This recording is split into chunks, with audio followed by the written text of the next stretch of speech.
When last we left our intrepid adventurers, they had stepped through a gate and found themselves in an underwater bubble. Someone has been working magic in this place, and the two mages are discussing it with the party when a voice answers them. They all look and are shocked to see what at first glance seems to be a stellar argentium, but they notice that the resemblance is passing. This woman is disfigured in her face. The woman introduces herself as Alima, Dark Alima. She claims to be a worker of ring magic and former handmaiden to the Deathmaster Absolum. The party has heard of him, and when his name is mentioned, all that have weapons draw them. The woman smiles and says that she means them no harm, since they have a common enemy in Distaria, the Jacquenis of northern Desiderata. They ask her where they are and what she's doing under the water like this.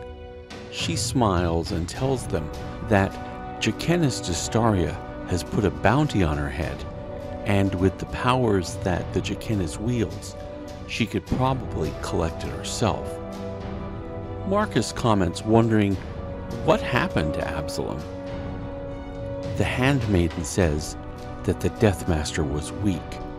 He had been cast into the abyss long ago and was gathering his power to take on Distaria, but he was weak when he returned to the prime material. She had bade him rest and gather his strength. However, he saw how Distaria was calling to the sheesh of the never-ending forest, and they were happily going to her side. Absolum noticed that even his former soldiers, the dreaded Grand Sheesh known as the Imperials, were beginning to waver without his firm hand to guide them. He felt it was only a matter of time before she would call them and they would listen. He made his move. Clothed in the dragon-forged armor, he attacked her, slaying anything that got in the way with his hellblade. He bested champion after champion until there was no one of consequence left to face him. Distaria moved into the fight. On the very battlements of Desiderata they fought, his ring Tara Rael summoning a gale and the stormwalkers that come with it. But Distaria snapped her fingers and quelled the storm and reduced the vile stormwalkers to minor shadows. Duncan yells that he does not care what happened to Absolum. They need to go and find a way back to where they came from so they can find his wife, or go into the town and find her. Alima gives him a look that freezes the ranger in place. She tells him that it is not his place to interrupt, and if he doesn't hold his tongue, she will remove it and hold it for him. The ranger pulls part of his blade out, but Marcus and Seraph motion for him to keep the peace. Finn breaks the moment, saying that he must hear every detail so he can cast it into song and preserve it for the ages. Alima is placated. She continues her story.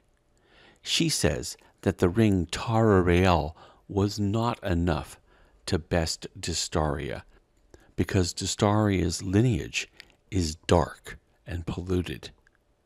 Distaria called forth power from the infernal realm, and she revealed herself as a lord of the starry sky, the ancient weapon from the 9 multiverses.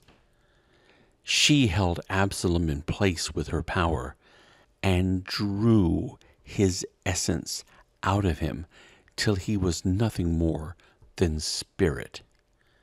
She then took the ring Tara Rael and made it her own.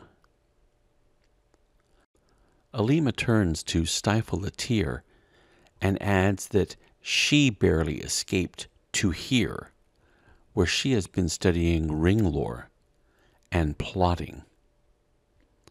Akai steps out from the shadows and tells Alima that her story is done. She needs to answer the question of where here is. Darkalima looks up, and what she tells them makes them all gasp in horror.